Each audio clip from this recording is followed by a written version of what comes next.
Good morning, girls. I'll take up a new topic today in the chapter Magnetic Effect of Electric Current, and I'm going to explain you today electromagnetic induction.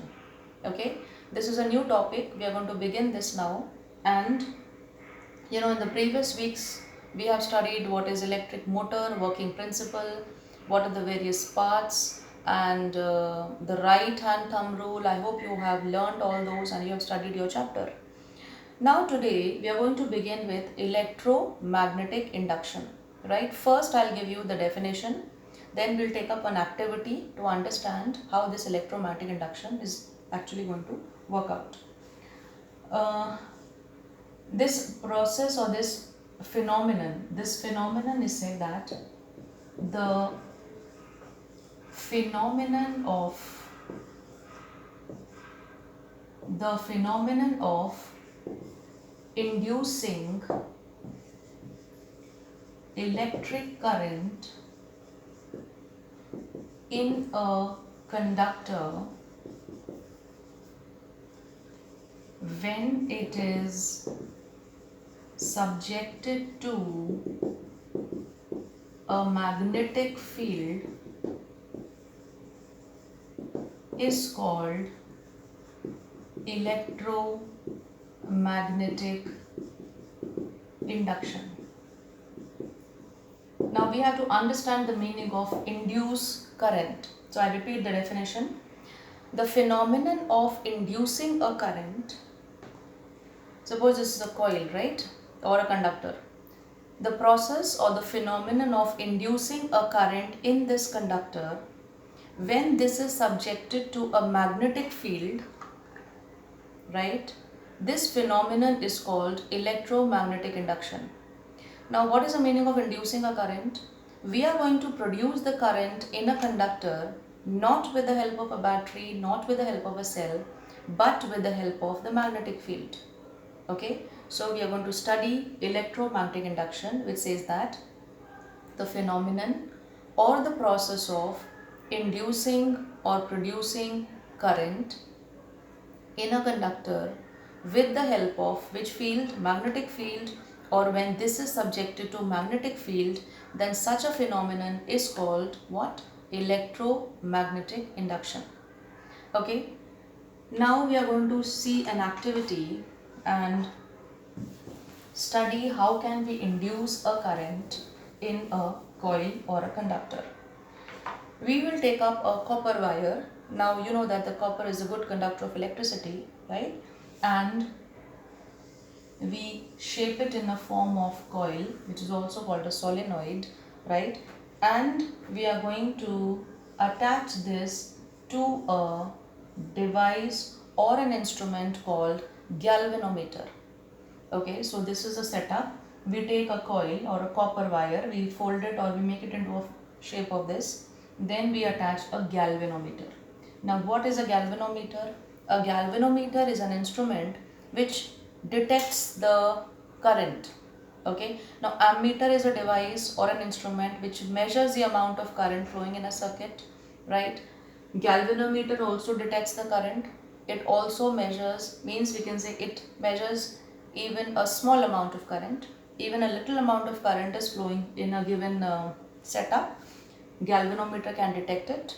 Then another difference between galvanometer and ammeter is the zero here is in the center. Okay, in the ammeter the zero is at the corner, that is at the left.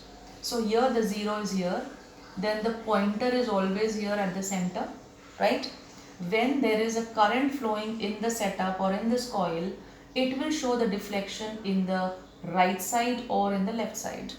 Okay, that means the galvanometer has a scale on the both the sides, left side as well as right side.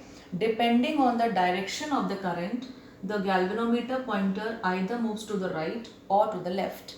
And if the current is not flowing, then it will be in the center and zero is at the center. Zero is in the center. Okay, this is the difference between galvanometer and ammeter.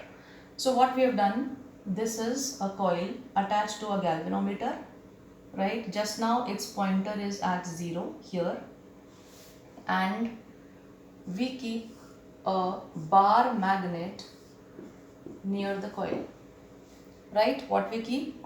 A bar magnet. As the definition says that we will induce a current in this coil with the help of the magnetic field. So for that we need a bar magnet. What happens when we bring a bar magnet close to this coil, that is a magnetic field close to this coil, and we continuously move it in and out? In and out, that means this is taken as in and out, in and out. Motion of the magnet will be first inside the coil and then outside the coil. As we keep the magnet, or as we bring the magnet inside the coil, the galvanometer shows the deflection and the pointer moves to the right. Now what is actually happening? As we bring the bar magnet inside the coil, the current gets induced in it, or we can say that the current starts flowing in this conductor. Okay, and this type of current which is induced in it or which is produced in it is called the induced current. Yes, so this is actually the phenomenon of electromagnetic induction, that if a coil or a conductor is placed in a magnetic field, the current starts flowing in it, and this current can be detected by a galvanometer, right? And this type of current is called the induced current. Now when you take the bar magnet inside the coil, that is the motion is here inside, the direction of the deflection here will be towards the right. When we take it out, it moves to the other side. That means you can understand that the motion of the bar magnet will affect the direction of the current, right? And because of the change in the direction of the current, the deflection will be different. So we suppose that first it is towards the right side, and then when you bring it back, it will be at 0, and then again you take it out, it will be towards the left. For the deflection or for the presence of the current in the coil, we have to continuously move the magnet inside and outside the coil. Okay, if you will stop the flow of the magnet, the induced current will also be stopped, or there will be no current flowing in the conductor. So this is actually the phenomenon of electromagnetic induction. So you have to remember a few points, that there should be continuous movement. Now one more thing, if this is a bar magnet and if this is the coil, either you can move the magnet inside or outside the coil, or you can also move the coil means you can also move the coil, right? When you move the coil towards the magnet, so what will happen? There will be continuous motion and there will be continuous production or induction of the current in the coil. As you will stop the flow, as you will stop the motion, the current will also stop, there will be no current. So this can be understood with the help of the deflection in the galvanometer. Okay, so what is happening? A coil which is made up of a conductor, right, which is shaped in the form of a solenoid or a coil. When we bring a magnetic field near it, and when we keep moving, means if it is motion, continuous motion, the galvanometer detects the presence of the current in it, because the current starts flowing in this conductor, which is called the induced current, right? And the direction of the deflection changes when you bring this north-south magnet inside it and outside it, because the direction of the motion of the magnet is changing, current direction also changes, which can be detected by the galvanometer. This principle or this experiment activity was done by the scientist Michael Faraday, right, and in the year 1831. Now you know that the current is flowing in this, right? The current is flowing. How can we know the direction of the current flowing? We can find out the direction of the current flowing, or the induced current, by Fleming's right hand rule.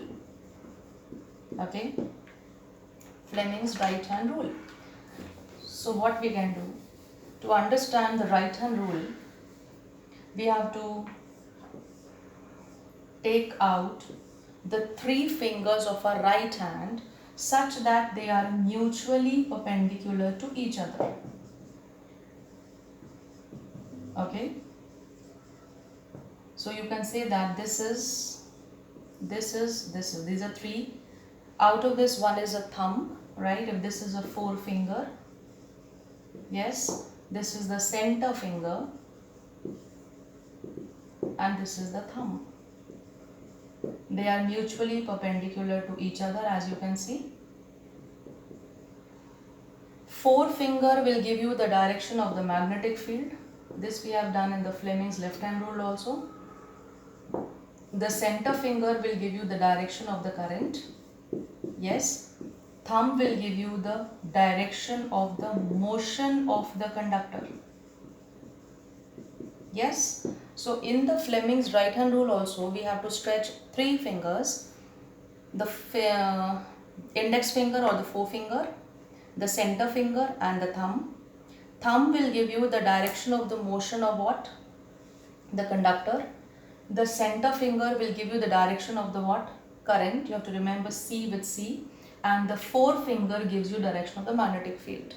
Okay. So if you know the direction of the magnetic field and the motion of the conductor, you will get the direction of the current.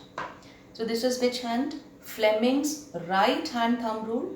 In the electric motor, we have used Fleming's left hand rule, right? So you have to remember these. Don't be confused with all the rules. Now, one more little small activity I can do with you. This is a north and south pole of a magnet.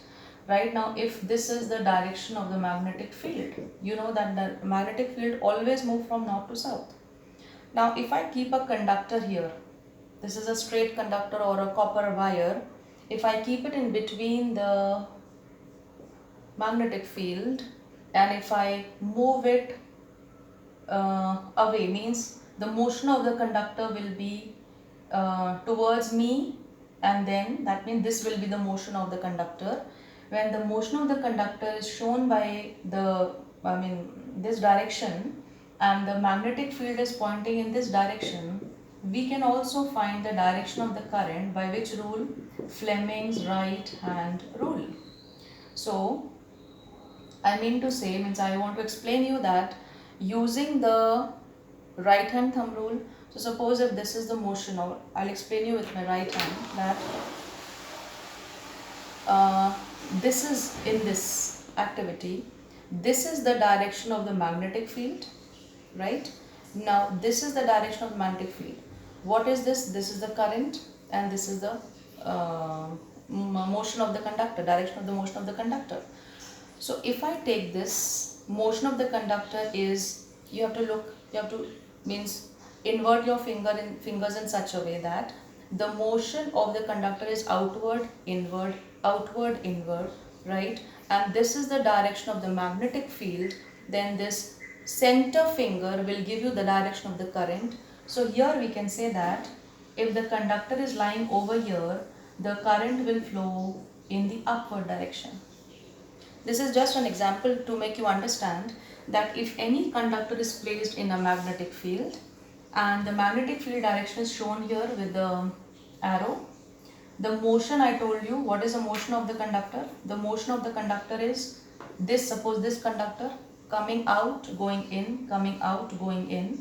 So if I want to apply the right hand thumb rule here, what I will do, I will stretch the three fingers, I will stretch this forefinger or the index finger in the direction of the magnetic field which is shown here, right? This will give you the motion of the conductor and therefore this center finger will give you the direction of the current. So in this case the direction of the current will be upwards, right? Suppose we have to do the reverse of it, then also we can apply the Fleming's right hand rule. Okay, so children, today what you do is, you will read the definition, means you will learn the definition of electromagnetic induction. Then what is that activity which I explained to you, that we take a coil, magnet, and as we keep on moving the magnet inside and outside the coil, the current get induced in it, and that current is called the induced current. Okay, the presence of the current can be detected by which instrument? Galvanometer. I told you galvanometer is a instrument which detects even a small amount of current flowing in a particular setup, and When the direction of the current changes, the deflection also in the galvanometer changes. So today you will read your chapter, means the topic which is given in your book. You will go through that topic and write these notes in your notebook. If you have any doubt, you can ask me. Then I will continue with more details on the same topic.